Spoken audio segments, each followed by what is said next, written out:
Hi guys, welcome to our channel Stress Free Medicos. So today we are going to see about erythrocyte sedimentation rate. So at the end, you should be able to know what is ESR, its principle and stages and the methods and procedures in which ESR is performed and what do you mean by Rolex formation, the factors affecting Rolex formation and its normal value and the condition in which increased and decreased ESR is seen. So ESR. The definition of ESR is nothing but the rate at which the red blood cells sediment at the bottom of test tube containing an anticoagulant.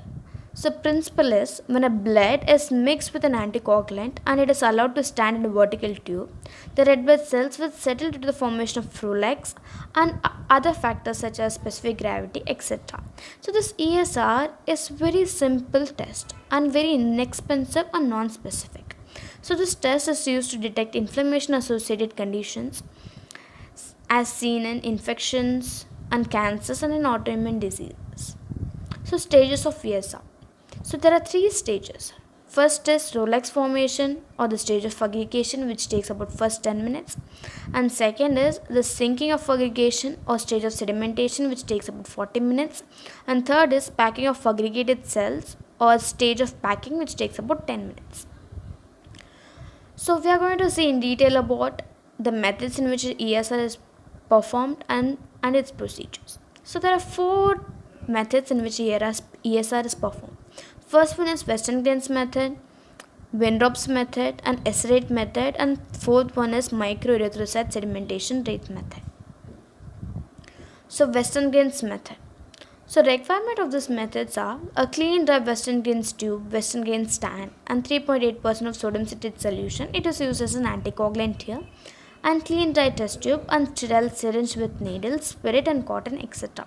So procedure is, first we have to collect 2 ml of blood from antecubital vein and then it is poured into a test tube containing 0.4 ml of 3.8% of sodium citrate solution, and the test tube should be mixed properly so that the blood becomes anticoagulated, and we have to introduce this Western Green's tube inside the test tube and we have to suck up to the mark 0. Then the tube is immediately set in the Western Green stand, and at the end of 1 hour we could able to see the clear plasma formed due to the RBC sedimentation, and we have to record and measure the level of plasma in it in mm. So disadvantage of this method is it requires more blood, and here the blood will be diluted due to the powerful anticoagulant, and there is a risk of getting disease transmitted because of doing mouth pipetting. So this is a picture of Western Green's tube and Western Green's tube on a Western Green's rack. So this tube is about 300 mm long and its internal diameter is 2.5 mm, and this tube has two ends open. So since it has two ends open, after sucking up till the mark 0, it should be immediately transferred into the Western Green's rack with the help of our two hands. We should block the two ends by our hands. And it should be immediately transferred to this rack. So this picture is nothing but a recap of this picture I have put mainly to recap the procedures involved in Western Green method. So first we have to take a test tube containing 0.4 ml of 3.8% of sodium citrate, and we have to collect and we have to add 2 ml of blood from antecubital vein, and Western Green's tube should be introduced, and the anticoagulated blood should be sucked at the mark 0, and it should be immediately placed in a Western Green's rack. At the end of 1 hour we could able to see the clear plasma formed, and we have to record its value in mm. So now we are going to talk about Wintrop's method. So requirements of Wintrop's methods are Wintrop's hematocrit, tube and stand. So procedures are, we have to collect venous blood and it should be added in a container or test tube containing double oxide powder. That is here it is used as an anticoagulant, and double oxide powder is a mixture of potassium oxalate and ammonium oxalate, and we have to mix the tube well so that the blood becomes anticoagulated, and we have to use a Pasteur's pipette. So this is mainly the Pasteur's pipette. By the help of this Pasteur's pipette, we have to fill and transfer the anticoagulated blood from the test tube to the Wintrop's tube. This is the Wintrop's tube. To the Wintrop's tube up to the mark 0, as you can point out here, 0, and after filling this Wintrop's tube, it should be placed in a vertical position in a stand, and after 1 hour we get to see the clear plasma and we have to record its unit in mm. So advantage of this method is, this is the only method in which both ESR and PCV is performed in a same test tube. So PCV is nothing but packed cell volume, and it requires less blood, and here there is no chance of blood getting diluted because anticoagulant is not that much strong, and here low chance of transmitting diseases because we are using the Pasteur's pipette for transferring blood, anticoagulated blood from test tube to Wintrop's tube. So disadvantage of this method are, the blood after it is collected within 2 hours it should be used. So here you are able to see Wintrop's tube placed in a Winthrop stand. Here you so this is nothing but a test tube. This is nothing but a Wintrop's tube containing anticoagulated blood, and after 1 hour you get to see a clear plasma formed like this, and its value should be recorded in mm.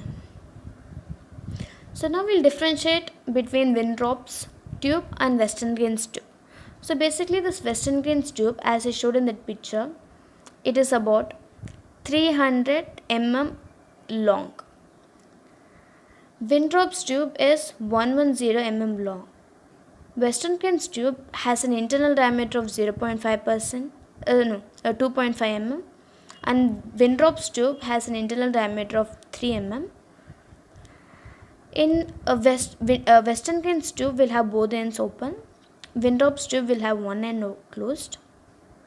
And in Western Green method, 0.8% of sodium citrate is used, but in Wintrop's method, EDTA or double oxide powder is used.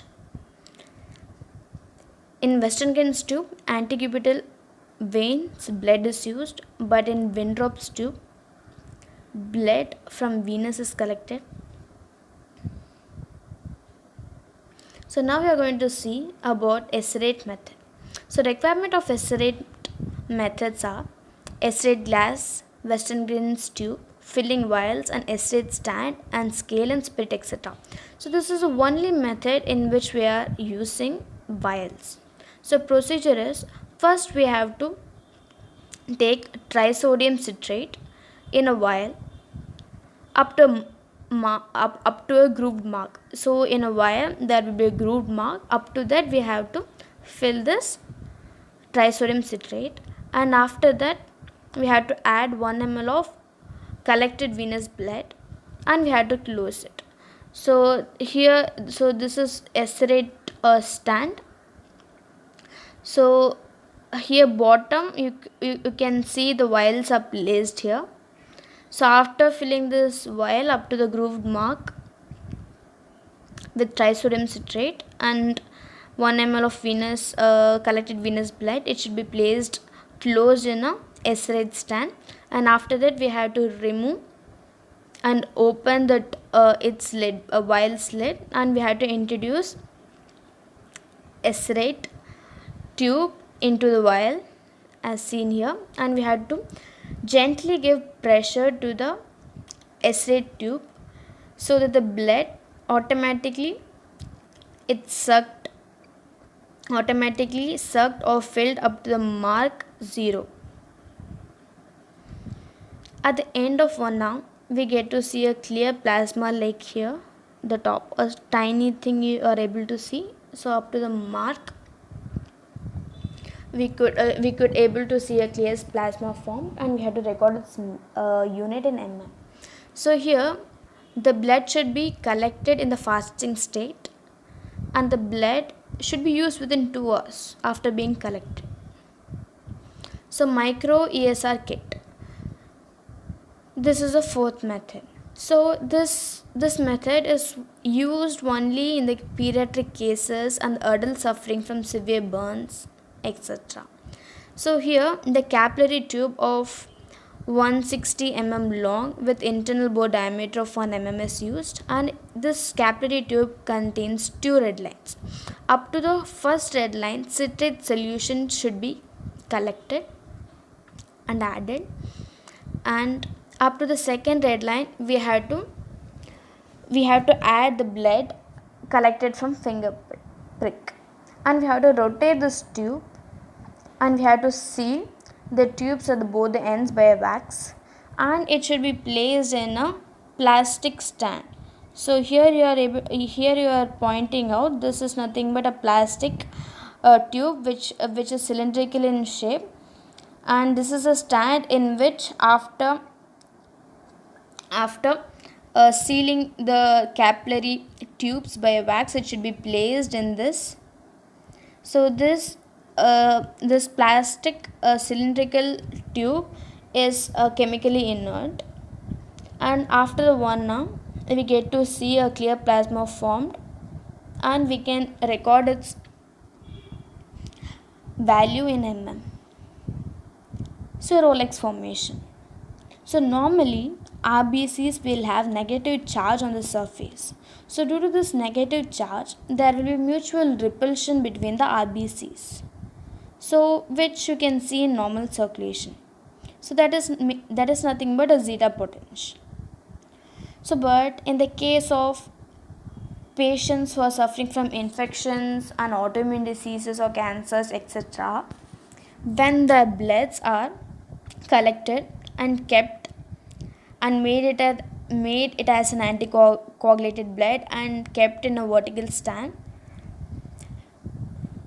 since they have a lot of protein molecules like fibrinogen and globulin in the plasma, so these fibrinogen and globulin will come and interact with the RBCs, and it will neutralize the negative charge. So because of neutralization of negative charge, there will be repulsion between the RBCs will be reduced, and due to this reduced repulsion, these RBCs will come together and stick, and they will form a Rolex. That is nothing but it gives a sack of coin-like appearance. So each Rolex consists of 8 to 12 cells. So when RBCs form Rolex, so the density increases, so they sink faster. So here you are able to make a sack of coin-like appearance. This is nothing but Rolex. So factors affecting Rolex formation. So I'm going to discuss about both increasing and decreasing. So first, increasing. The factors which increases the Rolex formation. First is cholesterol, proteins, and fibrinogen, globulin, albumin. So these will interact with RBCs and it will neutralize this negative charge. So there will be increased in the formation of Rolex. So fibrinogen have a greater effect than globulin, and globulin will have greater than albumin.